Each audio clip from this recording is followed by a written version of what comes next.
नीतीश कुमार के गांव जाते हैं ना, देखते हैं क्या हुआ है वहाँ पे। जब नीतीश कुमार के गांव में अगर कुछ अच्छा नहीं हो रहा होगा तो बिहार में भी अच्छा नहीं हुआ होगा। प्रशांत किशोर के गांव जाके दिखाऊंगा आपको। प्रशांत किशोर के गांव को आप अगर देखेंगे तो आपको देख के इंप्रेशन अच्छा नहीं होगा। एक इमेज होती है, बिहार की इमेज खराब है। बिहार की इमेज खराब करने में अंग्रेजी के अखबारों का बड़ा रोल है। 61,000 करोड़ अगर अनयूटिलाइज्ड है तो इसके बारे में सोचना होगा, यानी कि राजनीति इच्छा शक्ति की कमी है कहीं ना कहीं। विजन की बड़ी दिक्कत है। टुकड़ों टुकड़ों में बिहारी नेता लोग जीना चाहते हैं, मेरा ये मानना कोई है। रोड मैप नहीं प्लान किया उन्होंने, कोई नहीं, मुझे आश्चर्य तो तब होता है जब नेताओं के पास रोड मैप नहीं है और उनके साथ जो ब्यूरोक्रेट काम कर रहे हैं सालों से उनके पास भी कोई रोड मैप नहीं है। तो फिर क्या ट्राइपोलर होगा? Prashant Kishor is the option. देखिए, प्रशांत किशोर तो ऑप्शन आज नहीं तो कल होंगे, अगर वो टिके रहे तो। कहीं ऐसा न हो कल को जल्दी से गुस्सा होके, शॉर्ट टेम्पर्ड तो हैं ही वो, तो कल को कहीं ऐसा न हो डिसाइड करें कि छोड़ो कहाँ इन सब चक्करों में हम पड़े हुए हैं, चला जाए।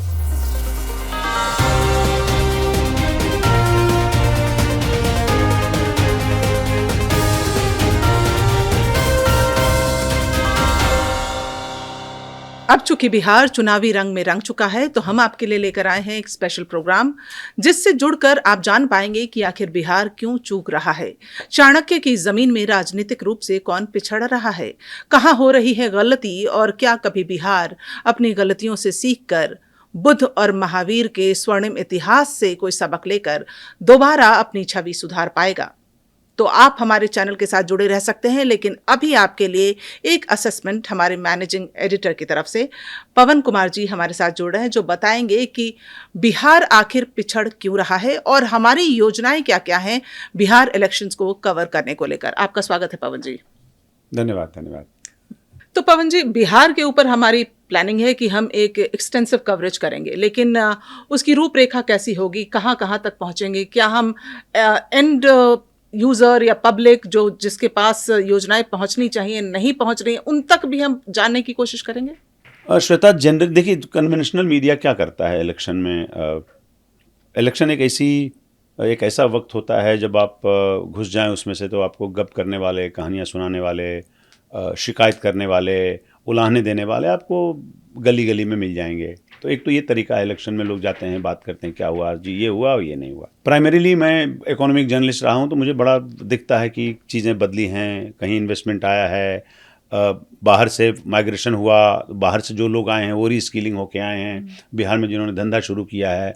अगर ऐसी पॉजिटिव स्टोरी भी हम दिखा सकेंगे कि जो ऐसी स्टोरी आपको अब से 20 साल पहले बिहार में नहीं मिलती थी। पलायन बहुत बड़ी समस्या है, इसमें कोई दो राय नहीं है, और इस पलायन को सबसे ज़्यादा भुनाया है अभी जो देख के इलेक्शन लगता है वो प्रशांत किशोर ने। हमारी कोशिश होगी कि जो ग्राउंड लेवल पे अच्छा काम हुआ है वो दिखाया जाए, ग्राउंड लेवल पे जो नहीं हो रहा है वो क्यों नहीं हो रहा है, वो उसके लिए कौन जिम्मेदार है वो भी दिखाया जाए। आप जाएं और 4 लोगों से वॉक्स पॉप लेके आ जाएं, वो उन्होंने केवल बिहार में जिससे भी आप बात करेंगे वो पॉलिटिक्स पे बात करना चाहेगा। बदकही करने वाले बिहार में बहुत आपको मिल जाएंगे, लेकिन कुछ चीज़ें अच्छी तरह से निकाल के, अच्छी बातें, अच्छी संभावनाएं, जो लोग बाहर से आके वहाँ पे बसे हैं, बाहर से मतलब मैं आपको एक उदाहरण देता हूँ। मैं एक ऐसे इंसान को जानता हूँ जो बैंक ऑफ अमेरिका में वाइस प्रेसिडेंट था टोरंटो में। उसने पटना लौट गया वो, और पटना में लौट कर वो अपना काम धंधा कर रहा है। पटना में वो एक ख़ास किस्म के स्कूल खोल रहा है जो नीश एजुकेशन में होगा। इन्वेस्टमेंट हुआ है उसमें, उसके लिए स्प्रेड चाहिए, उसके लिए कल्पनाशीलता चाहिए, वगैरह वगैरह। तो हमारी कोशिश होगी कि भाई ऐसे जो लोग बाहर से लौट के आए हैं, जो कैलिफोर्निया में रहता था वो लौट के आ गया है, वो बेगूसराय में बैठा हुआ है, वो गया में बैठा हुआ है, वो अररिया में बैठा हुआ है, ऐसे बहुत लोग मिल जाएंगे, ढूंढना पड़ता है।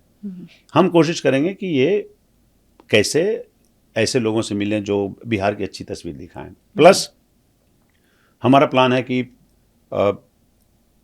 भाई नीतीश कुमार हैं, तो नीतीश कुमार के गांव जाते हैं ना, देखते हैं क्या हुआ है वहाँ पे। जब नीतीश कुमार के गांव में अगर कुछ अच्छा नहीं हो रहा होगा तो बिहार में भी अच्छा नहीं हुआ होगा। राघोपुर भी जाना चाहिए, मैं वहाँ भी जाऊँगा। मैं प्रशांत किशोर के गांव जाके दिखाऊंगा आपको। प्रशांत किशोर के गांव को आप अगर देखेंगे तो आपको देख के इंप्रेशन अच्छा नहीं होगा, क्योंकि उस गांव की भी स्थिति कोई बहुत ज़्यादा अच्छी नहीं है। पर हम व्यूअर्स को ला के दिखाएंगे कि साहब ये हालात हैं, ये देखिए आप। प्रशांत किशोर बड़ी बड़ी बातें कर रहे हैं, बड़े बड़े वादे कर रहे हैं। आई एम श्योर कुछ अच्छा करेंगे। 3 साल जो लगा हुआ इस काम में, देखिए वो बहुत पैशनेट है बिहार को लेके। पहले नहीं रहे होंगे, पहले से नहीं मतलब है कि अच्छा पहले आप नहीं करते थे तो अब नहीं कर सकते, पहले तो कुछ नहीं खैर था। वो रणनीतिकार पहले रहे, वो राजनेता नहीं रहे। हाँ आप ठीक है, देखिए एक बात बताता हूँ आपको श्वेता, हम लोग जो डिस्कस करते हैं, देखिए इस समाज को ज़्यादा नुकसान किसने पहुंचाया, पढ़े लिखे लोगों ने पहुंचाया या अनपढ़ लोगों ने पहुंचाया है? मुझे लगता है पढ़े लिखे पढ़े लिखे लोगों ने पहुंचाया है। मुझे राजनेता अनाप शनाप बोलना और ऐसे वादे करना जो नामुमकिन है जिसको पूरा करना, मुझे नेताओं से कम शिकायत होती है, मुझे शिकायत होती है ज़्यादा बुद्धिजीवियों से। नेता बेईमान होते हैं तो भी मुझे कम शिकायत होती है, जब बुद्धिजीवी बेईमान हो जाते हैं तब बड़ी दिक्कत होती है। तो राजनेता और रणनीतिकर्ता, देखिए अब वो कितना भी बेईमान, अगर वो बेईमानी होंगे, कितना भी ज़्यादा वो कितने भी ज़्यादा करप्ट होने की कोशिश करेंगे, नॉट पैसे के हिसाब से नहीं, व्यक्तित्व में, नीयत में, इंटेंशन में, तो भी वो बाकी जो राजनेता हैं बिहार के उससे बेहतर मैं मानूंगा उसको। वो पढ़ा लिखा आदमी है, बाहर में काम किया है, वो समझता है, पैशनेट है, लोगों को कनेक्ट कर रहा है, वो जनजी समझता है, वो समझता है कि रोजगार का क्या मतलब होता है, वो समझता है कि जो रोजगार करने बाहर गए हैं बिहारी उनके अपमान का क्या मतलब होता है। वो जो मुद्दे उठा रहे हैं, बिहार के तमाम मुद्दे हैं पवन जी, जैसे शिक्षा, स्वास्थ्य, पलायन, बेरोजगारी, ये तो सबसे बड़े मुद्दे हैं जिस पर चुनावी समर जो है वो हम देखेंगे। वो जो मुद्दे उठा रहे हैं वो सब जायज़ हैं, लेकिन क्या अब तक का जो इतिहास, जो हमारा प्रोग्राम हम बना रहे हैं 25 सालों का, हाँ, कि 25 साल में बिहार कहाँ से कहाँ पहुँचा। लालू यादव आए, सामाजिक न्याय की बात की, नीतीश कुमार आए, सुशासन बाबू कहलाए, इन सरकारों ने क्या किया? क्या कुछ कर पाए हमारे बिहार के लिए?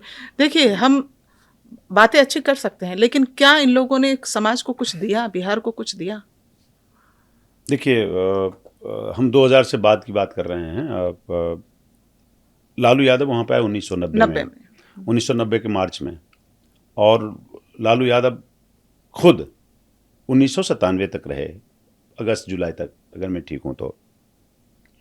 सामाजिक न्याय के नाम पे देखिए वो खुलेआम कहते थे कि काम से आदमी जीतता है, कि वोट से जीतता है, काम उनसे कुछ होता है। उनको रोड बढ़िया बनाना, वो बोलता था कि नहीं बढ़िया रोड रहेगा तो ज़्यादा एक्सीडेंट हो जाएगा, क्योंकि गाड़ी तेज़ रफ्तार से चलेगी तो उसमें लोगों की मौत होगी, इसलिए बढ़िया रोड की ज़रूरत नहीं है।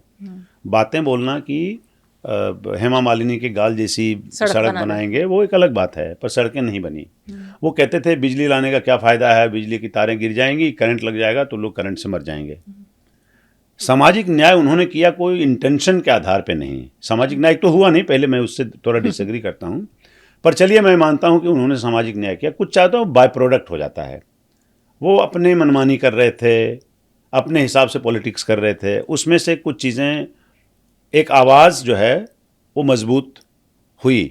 और जो पहले कास्ट रिडन सोसाइटी में जो लोग पहले दबंगई करते थे, उसमें से थोड़ा सा मेरे ख्याल से वो थोड़ा भुतरा हुआ।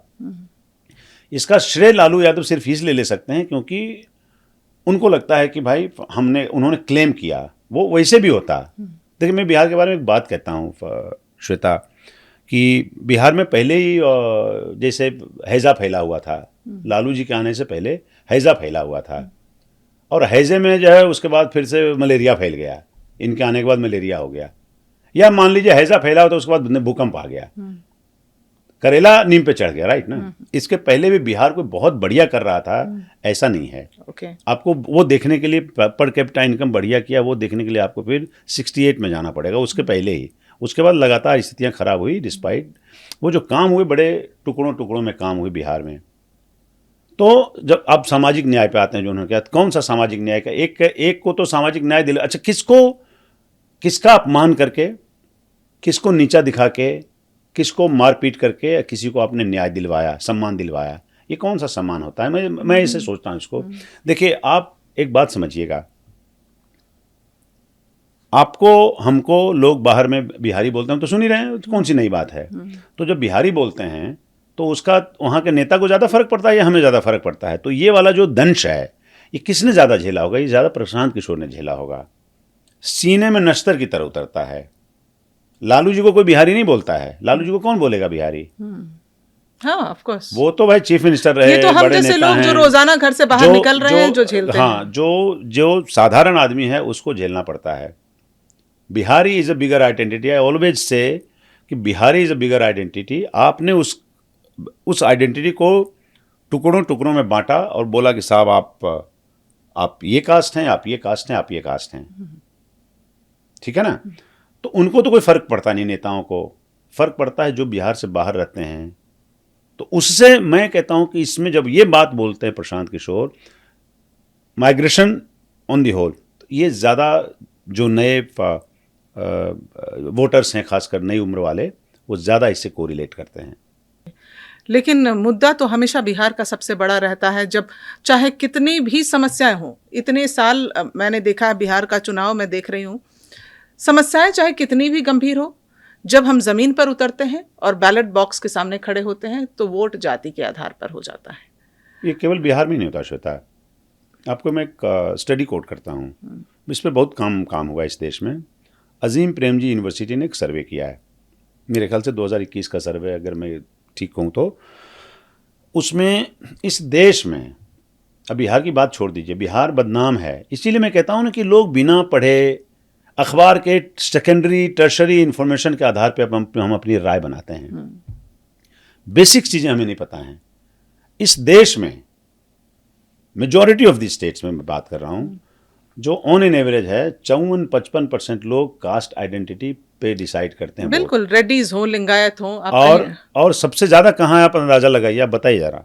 आंध्र प्रदेश नहीं, मध्य प्रदेश में। ओके। 64-65% लोग कास्ट के आधार पर वोट करते हैं, पहले वही देखते हैं, फर्स्ट प्रेफरेंस वही है, फर्स्ट प्रायोरिटी वही है। बिहार तो फिर भी 57 पे बैठा हुआ है। मुझे लगता है ये हर जगह प्रेवलेंट है, चाहे कर्नाटका हो, चाहे आप कर्नाटका केरला का के बारे में मैं उतना नहीं बोलूँगा, तमिलनाडु का वही हाल है, तेलंगाना का वही हाल है। देखिए, कहीं कास्ट ज़्यादा हैं तो वहाँ पे फ्रेगमेंटेड हैं, कहीं कास्ट में थोड़ा सा कंसोलिडेटेड है तो वहाँ उतना नहीं दिखता है, वहाँ पे आपको इतना ज़्यादा पता नहीं चलता है। पर कास्ट के आधार पर इस देश में वोट होता है।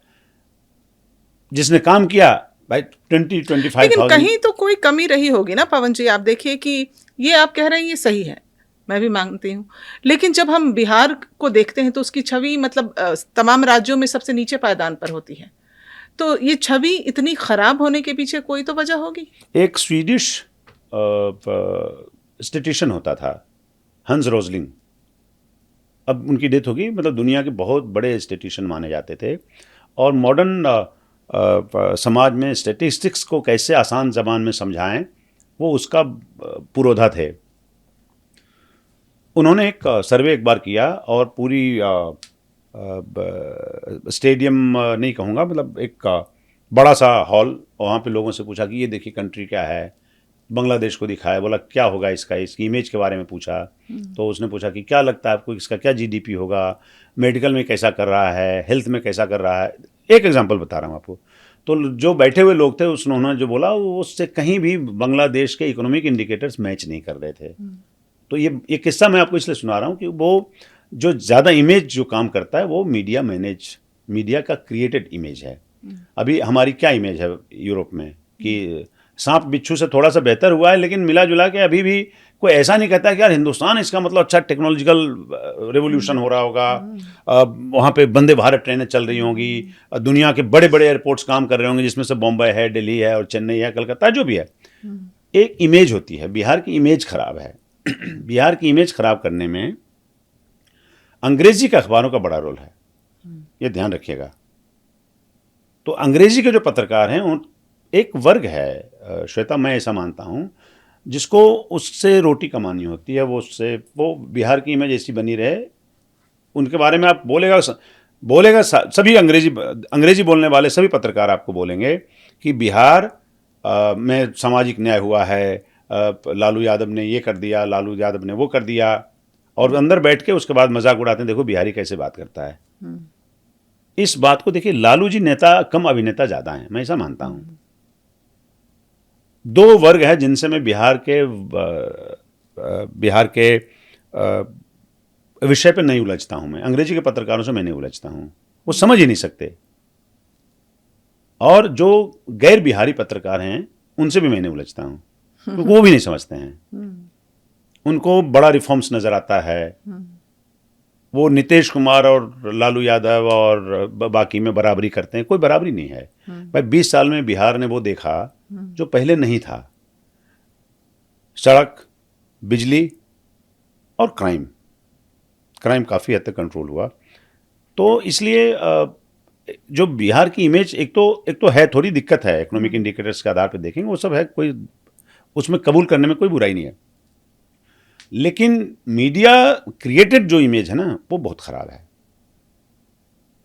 अच्छा, जैसे बिहार का डेटा है कि कहता है कि 77,000 करोड़ पर ईयर एजुकेशन के लिए निकाला जाता है। 77,000 करोड़, और जमीन पे उतर के देखें तो क्या हासिल किया हमने? नहीं, 77,000 करोड़ क्या, ये एजुकेशन पे खर्च जो बाहर देश राज्य से बाहर जाता है उसमें वो भी? No no no no, education budget है राज्य का। मतलब education budget 77,000 crore means something, it is not a small figure. लेकिन हमने क्या अचीव किया शिक्षा के क्षेत्र में? देखिए, सरकारी कॉलेजेस तो चल ही रहे हैं, जो आपके जो इतने फिक्स्ड खर्चे हैं वो हैं। मेडिकल कॉलेजेस चल रहे हैं। अब मुझे अब क्योंकि आपने बहुत बारीक एक डेटा का इस्तेमाल किया, तो मुझे खैर थोड़ा इस पे और पढ़ना पड़ेगा। बट देखिए, एक मुझे उससे ज़्यादा चिंता की बात यह है कि देखिए इंफ्रास्ट्रक्चर बहुत खराब। पहले क्या था, दो चीज़ें समझिए। लालू जी के आने तक शिक्षा में वहाँ पे इंटेलेक्चुअल क्वालिटी बनी हुई थी। इंफ्रास्ट्रक्चर फिजिकल खराब हो गया था, स्कूल ढह गए थे, लेकिन स्कूल के टीचर की इमेज अच्छी थी। स्कूल के टीचर पढ़ा रहे थे, पहले के अपॉइंट किए हुए थे, जिसकी एक प्रक्रिया थी। शिक्षा में सबसे ज़्यादा जो डैमेज हुआ है वो नीतीश जी के राज में हुआ है। यहाँ पे जो इंटेलेक्चुअल जो कैपेबिलिटी है वो बहुत दिक्कत वाली बात है। तो स्कूल तो आपको मिल जाएंगे जिसमें 4 कमरे हैं, लेकिन जो टीचर पढ़ाने वाला है वो नहीं बता पाएगा कि पटना और पनामा में क्या फ़र्क है। असली दिक्कत यहाँ पे है। तो ये जो आप जिस कॉस्ट की आप बात कर रहे हैं, मतलब वहाँ भी लोग, सरकारी कॉलेजेस चल रहे हैं, सरकारी स्कूल चल रहे हैं, सरकारी मेडिकल कॉलेजेस चल रहे हैं, सरकारी इंजीनियरिंग कॉलेज चल रहे हैं, उसका एक फिक्स्ड खर्चा है। ये देखना पड़ेगा कि किन किन इस जैसे एक और डेटा है, ये कहता है कि बिहार का जो बजट है, अपना बजट बिहार का जो है 3,20,000 करोड़ का है। लेकिन बीते साल 61,000 करोड़ रुपए अनयूटिलाइज्ड गए। मतलब आप एक तरफ तो कहते हैं कि पैसा नहीं है, बिहार के पास पैसा नहीं है, पैसा नहीं है। 61,000 करोड़ अगर अनयूटिलाइज्ड है तो इसके बारे में सोचना होगा, यानी कि राजनीति इच्छा शक्ति की कमी है कहीं ना कहीं। देखिए, वो तो तय है। जब बिहार ये कहता है कि साहब हमारे पास तो अब मिनरल्स भी नहीं हैं, हमारे पास मैन्युफैक्चरिंग यूनिट्स नहीं हैं, हमारे पास इंडस्ट्रियल डेवलपमेंट की कैपेसिटी बढ़ाने का रकबा नहीं है हमारे पास। आप मैन्युफैक्चरिंग छोड़ दीजिए, मैं कह रहा हूँ सर्विसेज में तो आप बढ़ा सकते हैं। सर्विसेज में क्या जा रहा था, मैं ऐसे बिहारी बिजनेस मैन और एंटरप्रेन्योर्स को जानता हूँ जो बड़ा कर रहे हैं देश में, फाइनेंशियल सेक्टर में, फिनटेक में, आईटी कंपनीज चला रहे हैं। उनमें से कईयों को मैंने बोला कि मैंने कहा साहब आप चंडीगढ़ में यूनिट खोले हुए हैं, हैदराबाद में खोले हुए हैं, आपको बिहार के बच्चे काम करते हैं हैदराबाद में, बेंगलोर में, उसमें से कुछ आना भी चाहते हैं वापस। मैंने कहा पटना के बाहर जब आईआईटी खुल सकता है बेटा में, पटना के बाहर आईटी की कंपनी क्यों नहीं सेंटर लग सकता। मैं इस जानता हूँ, 2 बार मिलने गए अजीम प्रेम जी, थोड़ी पुरानी बात कह रहा हूँ, बात नहीं बनी। क्यों नहीं बनी? बड़े ढेर सारे इश्यूज तो इन्वॉल्व नहीं है एक आईटी सेंटर खोलने में। आपके पास दुनिया जहान की ज़मीनें हैं, आपके पास गया है, आप पटना के बाहर, पटना और गया के बीच में ऐसे एरियाज़ हैं जहाँ पे आप खुलवा सकते हैं। जो खासकर जो साउथ बिहार से लगता हुआ जो झारखंड का पठारी इलाका है, वहाँ पे आप लगवा सकते हैं। जहाँ से एक्सेस है, जहाँ से कलकत्ता जाने में 3 घंटे में कलकत्ता कोई पहुँच सकता है। उस पर क्या होता है श्वेता, सबसे पहले idea starts in your mind. पहले आपको होना चाहिए आइडिया के बाद आना चाहिए इंटेंशन। आपका इंटेंशन करने का है कि नहीं है। जब आइडिया और इंटेंशन रहेगा तब जाके आप उसको एग्जीक्यूट कर पाइएगा। विजन की बड़ी दिक्कत है। टुकड़ों टुकड़ों में बिहारी नेता लोग जीना चाहते हैं, मेरा ये मानना है। कोई रोड मैप नहीं प्लान किया उन्होंने, कोई नहीं। मुझे आश्चर्य तो तब होता है जब नेताओं के पास रोड मैप नहीं है और उनके साथ जो ब्यूरोक्रेट काम कर रहे हैं सालों से, उनके पास भी कोई रोड मैप नहीं है। बड़ा मुश्किल काम है आज की तारीख में पैसे लगाना, मुझे नहीं लगता है। जब एक वर्ग है जो बिहार में से बाहर काम करता था, वहाँ से आके कॉम्प्रोमाइज़ करके अपनी लाइफस्टाइल से बिहार में खुद पैसा लगा के उतना ही पैसे बना रहा जितना अमेरिका में बना रहा था। तो आप बिहार में आप खुद क्यों नहीं प्लान कर सकते मास लेवल पे, क्यों उनको बाहर जाने की ज़रूरत पड़ती है? तो क्वालिटी ऑफ एजुकेशन को और बेहतर करिए, जहाँ पे काम करने की ज़रूरत है। बल्कि पीएमसीएच की क्या इमेज है, आप जाइए ज़रा देखिए। तो क्या हम ये माने, कई लोग जो हैं ये कह रहे हैं कि नीतीश कुमार की जो कई क्षेत्रों में अगर नॉन परफॉर्मेंस है तो इस कारण से है क्योंकि बिहार की छवि जंगल राज वाली अभी भी बरकरार है। तो ये हम तेजस्वी यादव या आरजेडी इनको हम दोष देते रहेंगे, या नीतीश बाबू चाहते तो बहुत कुछ कर सकते थे? नीतीश बाबू चाहते तो बहुत कुछ कर सकते थे। देखिए, नीतीश कुमार ने बहुत किया, लेकिन क्या होता है कि वो इकोनॉमिक्स की थ्योरी है ना कि मतलब सीमांत उपयोगिता ह्रास नियम। आप पहले क्या करते हैं, आपके पास 4 रोटी की भूख है, फिर उसके बाद वो भूख धीरे धीरे धीरे धीरे धीरे कम होती जाती है। आप ये कहिए कि साहब कल तो आप नीतीश जी ने मंच से 1-2 बार बात कही, अरे जंगल राज में आप जीते थे ये। अरे तो आप एक बार बताइए, जंगल राज से डरा के आप चाहते हैं कि हमारी इच्छाएं और आकांक्षाएं को मर जाए? हम क्या फ्यूचर प्लान न करें? हम क्या फ्यूचर में कोई विशेष न रखें? क्या सोसाइटी और बेहतर नहीं हो सकता है? लोगों को नौकरियां नहीं मिल सकती है? थोड़ा और सोसाइटी एजुकेट हो सकता है, थोड़ा और सोसाइटी प्रॉस्परस हो सकता है। तो खाली ये डरा के कि साहब ऐसा है कि वो आएगा तो जंगल राज हो जाएगा, वो हो जाए, मेरे ख्याल से इसकी बजाय देखिए, अकेला नीतीश कुमार कुछ नहीं कर सकता। आपको ग्रुप ऑफ एडवाइजर्स रखना पड़ता है सबके बट पास। उनके साथ भाजपा जुड़ी है, केंद्र से में भाजपा है, एनडीए गठबंधन है, डबल इंजन की सरकार है, चाहते तो बहुत कुछ कर सकते थे। तो क्या एटलीस्ट लगता है पलायन कि पे ही भाजपा कोई बड़ी डिफरेंट तो है नहीं बाकी बाकी पार्टियों से? अगर ऐसा ही होता तो इस देश की हालत और अच्छी हो गई होती ना। क्योंकि ऐसा नहीं है कि पहले वहां उद्योग नहीं हुआ करते थे, बिहार में पहले उद्योग थे। अगर हम वो लालू के राज के समय समेटना शुरू किया लोगों ने, अपना बोरिया बिस्तर समेट के कई लोग हाँ, निकले। उद्योग था, उसके बाद उद्योगपति भागने लगे, तो हाँ। जब उद्योगपति भागने लगे तो उद्योग भी भाग गया है। तो ऐसा नहीं कि 20 सालों के कार्यकाल में नीतीश जी कुछ नहीं कर सकते थे? नहीं, उस पर ध्यान उन्होंने दिया, वो उनकी प्रायोरिटी पर नहीं था, जो मुझे समझ में आता है। देखिए, इनके आते ही 2 साल के अंदर अंदर क्राइम बहुत कंट्रोल हुआ, वो दिखता था। मैं वहाँ, मैं ऐसा हूँ नहीं कि बिहार से एक बार निकला और उसके बाद नॉन रेजिडेंट बिहारी बन के दिल्ली से बैठे देख रहे हैं, ऐसे। मैं तो रेगुलर टच में रहता हूँ, आना जाना। मैं 22 साल तक तो मैं भागलपुर में पढ़ता था, तो हमें वहाँ पता था कि क्या हो रहा है। सड़कें बाद में बनी, मतलब जो आप, एक बार मैं एक कवरेज पे बिहार गया, भागलपुर। मैं नलिनी सिंह के साथ काम करता था। भागलपुर से 8 घंटे 9 घंटे में गया पहुंचा, बल्कि ज़्यादा। मतलब शाम में हमने शुरू की तो मुझे लगता है अगले सुबह राजगीर पहुंचे थे, कुछ ऐसा था। कुछ स्लो, कुछ ट्रैफिक जाम, सड़कें खराब, इस पैच से नहीं जा सकते, यहाँ पे क्राइम प्रोन है, वगैरह वगैरह। आज की तारीख में आप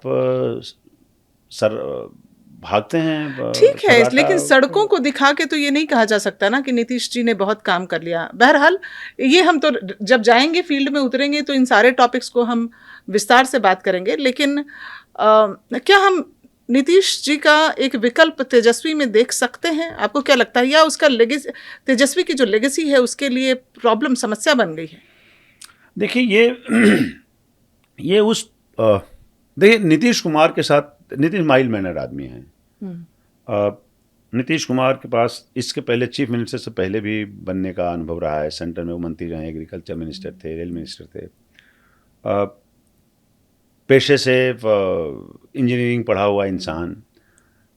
कोई बहुत ज़्यादा गुणात्मक फ़र्क इनमें भी नहीं दिखा। मतलब इन्होंने उन चीज़ों पे काम किया जो दिख रहा था बाहर से कि अच्छा चलो क्राइम दिखा, काम करिए। सड़कें दिखी, क्राइम करिए। बिजली की ज़रूरत थी। मैं जो भाषण सुनता हूँ इन लोगों के, नए लोगों के, जैसे मान लीजिए आपने तेजस्वी यादव का नाम लिया, और भी जैसे इन्हीं में मैं सम्राट चौधरी को सुनता हूँ, तो हमें लगता है कि बॉस इनको ये जो बात कर रहे हैं इसमें ऐसी कोई बात नहीं कर रहे हैं जो इसमें लगता है कि अगले 5 साल का विजन है, अगले 10 साल का विजन है। देखिए किस पे बात होती है, मैं आऊँगा तो नौकरी दे दूँगा। कैसे दे देंगे? मैं तब मानता जब आप कहते हैं कि साहब मैं आऊँगा और एक अलग से 3 सेंटर बिठाऊंगा जहाँ पे सीवरेज जाएगी, सब बना के दे देंगे, इंफ्रास्ट्रक्चर क्रिएट करके दे देंगे, इलेक्ट्रिसिटी दे देंगे, और मैं टैक्स हॉलीडे दे दूंगा और कंपनी को बोलूँगा कि साहब इस इलाके में आप नौकरी दो, यहाँ पे 50,000 लोगों को नौकरी मिलेगी, और इसमें से यहाँ के रहने वाले लोग होंगे और जो बाहर से आ सकेंगे वो सब एकोमोडेट होंगे इसमें। ये एक बात होती है। आपको बड़े काम, अब सोचिए कि 20 साल बाद कहाँ होंगे, अर्बनाइजेशन में आप कहाँ होंगे, एम्प्लॉयमेंट जनरेशन में आप कहाँ होंगे, आईटी में आप कहाँ होंगे, जो एग्रीकल्चर में टेक की वजह से जो रिवोल्यूशन आ रहा है वो उसमें कहाँ होंगे। ऐसा क्यों है कि यहाँ पे 300 रुपये का मखाना वहाँ 5 रुपये में बिक रहा है? मखाना उगाने वाले कितनी मेहनत करते हैं। ये नया फैशन आजकल मखाना का चल गया है, एवरीबडी टॉक्स अबाउट मखाना। प्रधानमंत्री जी गए मखाने की माला, राहुल गांधी गए मखाने के किसान से मिले। अरे साहब, उसको तो 100 रुपया मिल रहा है, आप दिल्ली में बैठा हुआ जिस प्लेट में खा रहे हैं वो बेशक 1000 का होगा, पर उसको तो 100 रुपये मिल रहे हैं। कैसे उसको बेनिफिट कर सकते हैं? उसके लिए आपके पास क्या योजना है? एग्रीकल्चर सोसाइटी बेसिकली मुझे लगता है no, there is no thinking involved from any party. अब जैसे आप कह रहे हैं कि तेजस्वी यादव जो है, या आप सम्राट चौधरी का भाषण सुनते हैं, आपको कोई विजन नहीं दिखाई देता? मुझे नहीं दिखता। तो फिर विकल्प क्या है? क्या नीतीश कुमार के साथ ही जनता खड़ी रहे? क्योंकि देखिए, नीतीश जी के साथ एक ड्रॉबैक ये होने वाला है कि उनकी उम्र है, एक उम्र है, और उनके शारीरिक स्वास्थ्य को लेकर भी सवाल उठते रहते हैं। तो फिर क्या ट्राइपोलर होगा? Prashant Kishor is the option? देखिए, प्रशांत किशोर तो ऑप्शन आज नहीं तो कल होंगे, अगर वो टिके रहे तो। मुझे प्रशांत किशोर के जो जिन बातों पे सबसे ज़्यादा भरोसा नहीं होता है वो ये कि कहीं ऐसा ना हो कल को जल्दी से गुस्सा होके, शॉर्ट टेम्पर्ड तो हैं ही वो, मैं 2-3 बार मिला उनसे, शॉर्ट टेम्पर्ड हैं, तो कल को कहीं ऐसा ना हो डिसाइड करें कि छोड़ो कहाँ इन सब चक्करों में हम पड़े हुए हैं, चला जाए। नहीं, मुझे लगता है he is there to stay, क्योंकि हाँ, वो 3 साल से यात्रा कर रहे हैं, जुड़े हैं। देखिए, प्रशांत किशोर की क्वालिटी डिफरेंट है, मैं ऐसा मानता हूँ। प्रशांत किशोर की क्वालिटी डिफरेंट है। आप केवल ये कहेंगे कि साहब बाहर से आया है, ये 3 साल इसके पास अनुभव है, तो आपके पास 30 साल का अनुभव है, तो आपने क्या कर लिया? भाई क्या कहते हैं उनके बारे में? कहते हैं सम्राट चौधरी की ये कल का आया हुआ है, तो क्या हुआ? आप पहले के आए हुए, तो आपने क्या किया समाज के लिए, क्या किया आपने? और मैं तो कहता हूँ कि जो लोग वहाँ कहते हैं कि साहब मैं तो इस कास्ट का रुतबा होना चाहिए, इस कास्ट के पास पावर होना चाहिए, प्रभुत्व होना चाहिए, तो आप बताइए ना, आप उससे क्या, आप सारे उस कास्ट के जितने भी मेंबर्स हैं उस राज्य में, वो सब क्या एम्पावर हो गए क्या? स्थितियां बदल गई क्या? दलितों का उद्धार हो गया क्या?